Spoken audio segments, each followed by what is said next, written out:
Hello प्यारे साथियों। तो जो हमारी साइंस कर शिक्षण विधियों से संबंधित वीडियो सीरीज चल रही थी, आज हम उसका भाग 18 करने जा रहे हैं। इस भाग के अंतर्गत हम अनुवाद शिक्षण विधियों का अध्ययन करेंगे। जो इससे पहले वाला वीडियो था उसके अंतर्गत हमने नाट्य शिक्षण की विधियों का अध्ययन कर लिया है। तो ये वीडियो रहेगा हमारा अनुवाद शिक्षण की विधियों से संबंधित। जैसे कि नाम से स्पष्ट हो रहा है और आप सभी को मालूम भी होगा कि अनुवाद किसे कहते हैं। अनुवाद का अर्थ होता है कि किसी एक भाषा में जो बात कही गई है या फिर लिखी गई है उसका दूसरी भाषा में ट्रांसलेशन करना या फिर उससे दूसरी भाषा में उसको बताना ही क्या होता है, अनुवाद होता है। तो आपको पता चल गया अनुवाद में क्या होगा। अनुवाद में मूल रूप से दो भाषाएं होंगी, हो तो तीन भी सकती है लेकिन दो भाषाएं तो कम से कम होनी ही चाहिए।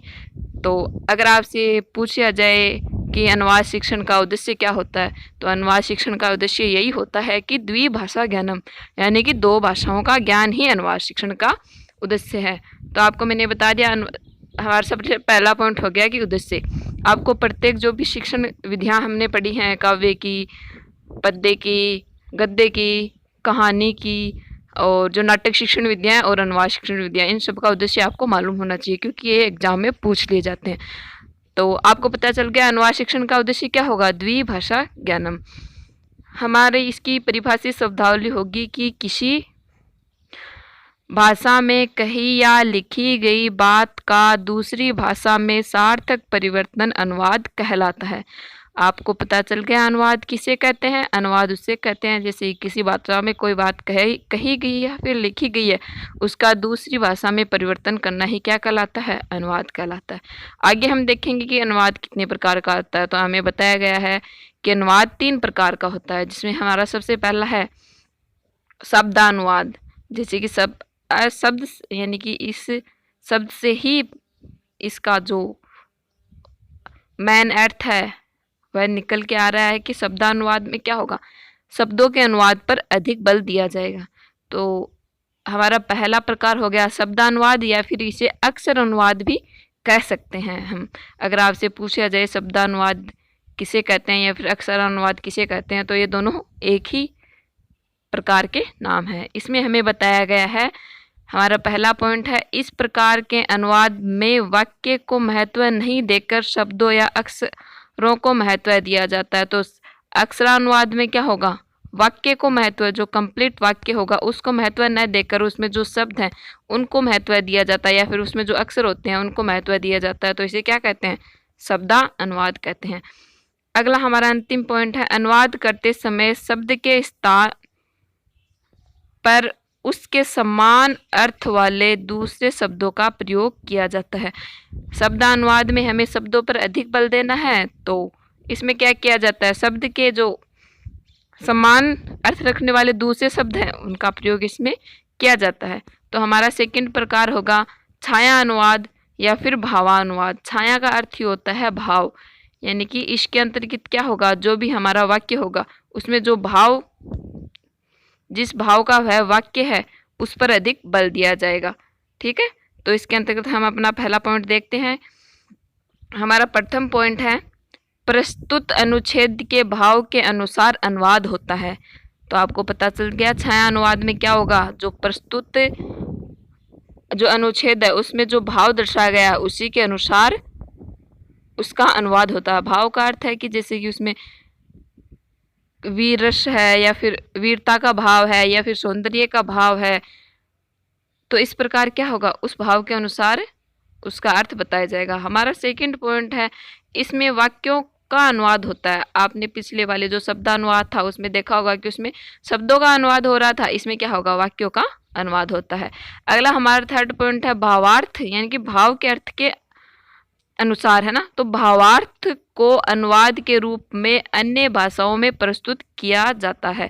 जो भावार्थ होता है, जो हमारा वाक्य है या फिर जो श्लोक है या फिर जो छंद है, उसका जो भावार्थ होगा उसका अनुवाद हमें अन्य भाषा में करेंगे। हमारा फोर्थ पॉइंट है, भावाभिव्यक्ति पर बल दिया जाता है। आपको पता चल गया कि इसमें भावाभिव्यक्ति यानी कि भावों की अभिव्यक्ति पर बल दिया जाता है। तो हमारा तृतीय प्रकार या फिर तृतीय पॉइंट है तथ्यानुवाद या फिर अर्थानुवाद। किसे कहते हैं। तो तथ्यानुवाद में क्या होगा, इसके अंतर्गत अर्थानुवाद करने के साथ साथ ही भावानुवाद भी बच्चे को बता दिया जाता है। यानी कि जब अर्थानुवाद या फिर अर्थों का जो अनुवाद है, जो शब्दों का अनुवाद बच्चों को बताया जाता है, उसी के साथ ही उस शब्द का भाव भी बच्चे को बता दिया जाता है। ठीक है, तो इसमें अंतर्गत क्या प्रतीत होता है, इसके अंतर्गत ये प्रतीत होता है कि जैसे जो मूल रूप से जिसने ये कविता या फिर जिसने ये श्लोक लिखा है, वही व्यक्ति उसका अनुवाद कर रहा है। यानी कि इसमें दोनों का मिश्रण होगा तो बच्चे को अच्छी प्रकार से समझ में आएगा। तो इसमें हमारा फर्स्ट पॉइंट है, इस तरह के अनुवाद में शब्द अनुवाद के साथ भाव का मिश्रण भी कर दिया जाता है। हमारा अंतिम पॉइंट है, इसमें प्रतीत होता है कि यह अनुवाद उसी लेखक ने किया है जिसने मूल अनुच्छेद लिखा है। ठीक है, तो इसके अंतर्गत हम बच्चे को शब्द का अर्थ जब बताएंगे उसी के अनुसार हम बच्चे को भाव भी बता देंगे तभी। तो इसमें ऐसा प्रतीत होगा कि जो मूल रूप से जो छंद जिसके द्वारा लिखा गया है वही उसका अनुवाद कर रहा है। ठीक है, तो ये आपको समझ में आ गए अनुवाद के हमने 3 प्रकारों को भी कर लिया। अब हम करेंगे अनुवाद शिक्षण की विधियों को। तो आगे हमारी है अनुवाद शिक्षण विधियाँ, जिसके अंतर्गत हम 4 शिक्षण विधियों को पढ़ेंगे। हमारी पहली शिक्षण विधि होगी पुस्तक विधि, द्वितीय शिक्षण विधि होगी द्विभाषा विधि, तृतीय शिक्षण विधि होगी तुलना एवं अनुकरण विधि और 4th शिक्षण विधि होगी मातृभाषा शिक्षण विधि। इसके पश्चात हम जो अनुवाद शिक्षण की पाठ योजना है उसका अध्ययन करेंगे। अगर आपको वीडियो अच्छा लगे तो वीडियो को लाइक शेयर एंड सब्सक्राइब जरूर करें। तो सबसे पहले हमारी पहली विधि है पुस्तक विधि। जैसे कि पुस्तक विधि के बारे में हमने पहले भी पढ़ा है और आपको इसके बारे में बहुत कुछ पता भी होगा, फिर भी हम संक्षिप्त रूप में इनके बारे में जान लेते हैं। तो पुस्तक विधि में हमारा पहला पॉइंट है, इस विधि में विशेष पुस्तकें तैयार करके उन पुस्तकों के माध्यम से अनुवाद शिक्षा दी जाती है। पुस्तक विधि में क्या होता है कि विशेष पुस्तकें तैयार की जाती हैं। जैसे कि कुछ पुस्तकें ऐसी होती हैं जिनके अंतर्गत ये बताया जाता है कि अनुवाद इस प्रकार से कर सकते हैं हम। ठीक है, प्रत्येक सब्जेक्ट के अलग अलग अनुवाद शिक्षण की विधियाँ होती हैं। तो इस विधि में ये होगा कि अनुवाद के लिए विशेष पुस्तकें तैयार की जाएंगी। जैसे कि एग्जाम्पल के रूप में रचना सिद्धांत कौमुदी, जो कि व्याकरण शिक्षण की एक प्रमुख ग्रंथ या फिर एक प्रमुख पुस्तक भी आप इसे मान सकते हैं। रचना सिद्धांत कौमुदी एक व्याकरण की बहुत ही अच्छी पुस्तक है, जिस पर हमारी जो संपूर्ण व्याकरण है या फिर जो संपूर्ण संस्कृत है वह टिकी हुई है। तो यह रचना सिद्धांत कौमुदी के अनुसार क्या बताया गया है कि इसमें संस्कृत का अनुवाद या फिर इसमें संस्कृत संबंधी बातें बच्चों को बताई गई है। हमारा सेकंड पॉइंट है कि इस विधि में सरल से कठिन की ओर शिक्षण सूत्र काम में लिया जाता है। जो कि पुस्तक विधि होती है उसमें सरल से कठिन की ओर शिक्षण सूत्र काम में लिया जाता है। हमारी द्वितीय विधि है द्विभाषा विधि। हमारी द्वितीय विधि कौन सी है? द्विभाषा विधि। तो इसके अंतर्गत क्या बताया गया? इसके अंतर्गत बताया गया है कि एक व्यक्ति मातृभाषा में बोलता है, दूसरा व्यक्ति अनुवाद करता है। आप इस लाइन का अर्थ समझे। आपने बहुत बार देखा होगा, आपने देखा होगा कि पीएम मोदी कहीं भी इंटरनेशनल या फिर किसी दूसरे देश में विदेशी यात्रा पर जाते हैं तो उनके साथ उनके पीछे पीछे एक व्यक्ति होता है। वह व्यक्ति क्या कार्य, और भी बॉडीगार्ड और सब होते हैं, लेकिन एक विशेष व्यक्ति अनुवाद के लिए होता है। अनुवाद के लिए किस प्रकार? जैसे कि कोई किसी विदेश यात्रा में हमारे प्राइम मिनिस्टर जा रहे हैं, तो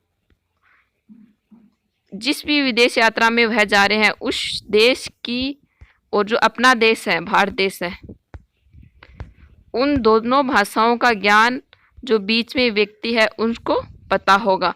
नरेंद्र मोदी या फिर जो भी प्राइम मिनिस्टर या फिर जो प्रथम व्यक्ति है उसके द्वारा कोई बात कही जाएगी, उसको यह व्यक्ति जो बीच में व्यक्ति है यह उसे सुनेगा और वह दूसरे देश के प्रधानमंत्री के साथ वह बात इस देश के प्रधानमंत्री की जो लैंग्वेज है, यानी कि दूसरे देश के प्रधानमंत्री की जो लैंग्वेज है उसमें उस प्रधानमंत्री को बताएगा।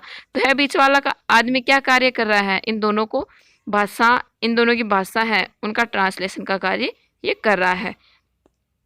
जैसे कि आप एक की हिंदी भाषा है, एक व्यक्ति है जिसकी भाषा हिंदी है और दूसरे की मान लो इंग्लिश है या फिर कोई अन्य भाषा है, तो हिंदी वाले को इंग्लिश नहीं आती और इंग्लिश वाले को हिंदी नहीं आती, तो एक बीच में एक ऐसा इंसान होगा जिसको दोनों भाषाएं आएंगी, जो कि इन दोनों का क्या करेगा, ट्रांसलेशन कर एक दूसरे को बताएगा। यही क्या होता है, द्विभाषा विधि में यही कार्य होता है।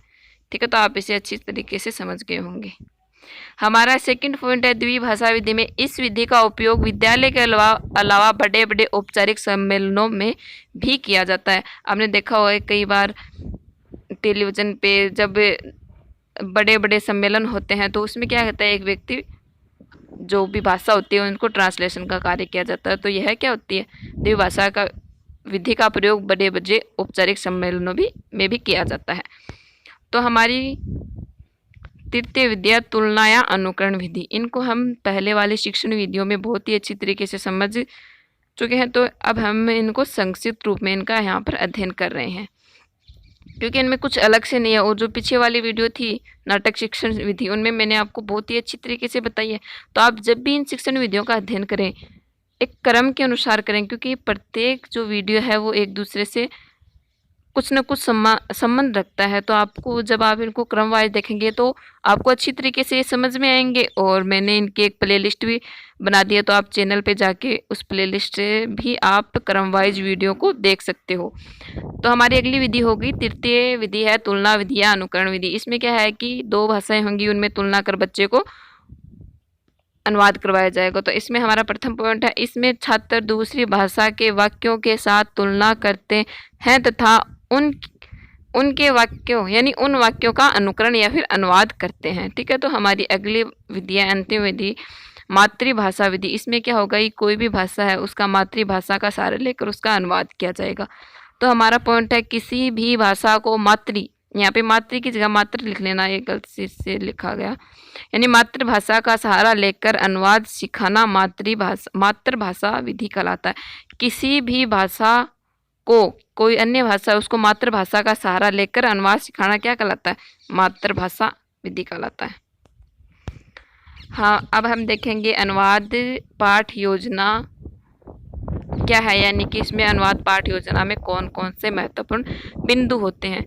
तो हमारा पहला बिंदु होगा प्रस्तावना। प्रस्तावना के अंतर्गत 5 प्रश्न होंगे।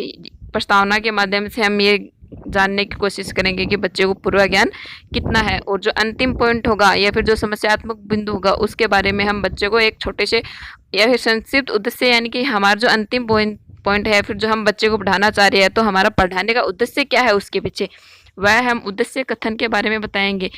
और जो भी हमारी विषय वस्तु रहेगी उसको प्रस्तुतिकरण के माध्यम से हम बच्चों के सामने प्रस्तुत करेंगे। पर इन सब का मेन पॉइंट क्या है, प्रस्तावना का, वो है अंतिम यानी 5वें नंबर का क्वेश्चन जो कि समस्यात्मक है। तो समस्यात्मक जो क्वेश्चन था उसका ही उद्देश्य कथन हम बच्चे को बताएंगे। समस्यात्मक जो पॉइंट था हमारा उसका ही प्रस्तुतिकरण हम व्यापक रूप में बच्चों के सामने करेंगे। हमारा 4th पॉइंट होगा मौन वाचन। प्रस्तुतिकरण के पश्चात बच्चों से मौन वाचन करवाया जाएगा। मौन वाचन के पश्चात बच्चों से काठिन्य निवारण यानी कठिन शब्दों के अर्थ बच्चों को बताए जाएंगे। फिर हमारा पॉइंट होगा मौखिक कार्य। मौखिक कार्य काठिन्य निवारण के पश्चात मौखिक रूप से यानी बोल कर बच्चों से प्रश्न किए जाएंगे कि बच्चों को कितना याद हुआ है या फिर नहीं याद है। बोल कर बच्चों से पूछने के पश्चात उनसे श्यामपट्ट कार्य करवाया जाता है। जो भी श्यामपट्ट कार्य टीचर करना चाहता है वह कर लेगा और अन्य बच्चों से भी वह श्यामपट्ट कार्य करवा सकता है। इसके बाद श्यामपट्ट में भी जो भी गलतियां बच्चों द्वारा हो रही हैं उनका संशोधन करवा दिया जाएगा। उसके बाद में सम्मानीकरण के बाद में सिद्धांतों का निरूपण किया जाएगा। उस सिद्धांत निरूपण के पश्चात भाषा अभ्यास कार्य करवाया जाएगा। ठीक है, सिद्धांत निरूपण हो गए तो उसके पश्चात 2 सिद्धांत उन्होंने पढ़े हैं उनका क्या किया जाएगा, अभ्यास कार्य करवाया जाएगा और अंत में गृह कार्य बच्चों को करवाया जाएगा। तो ये छोटा सा वीडियो हमारा था अनुवाद शिक्षण विधियों से संबंधित। अगला हमारा जो वीडियो होगा वह होगा अधिगम की जो सामग्रियाँ होती है उनके बारे में हमारा अगला वीडियो होगा। धन्यवाद।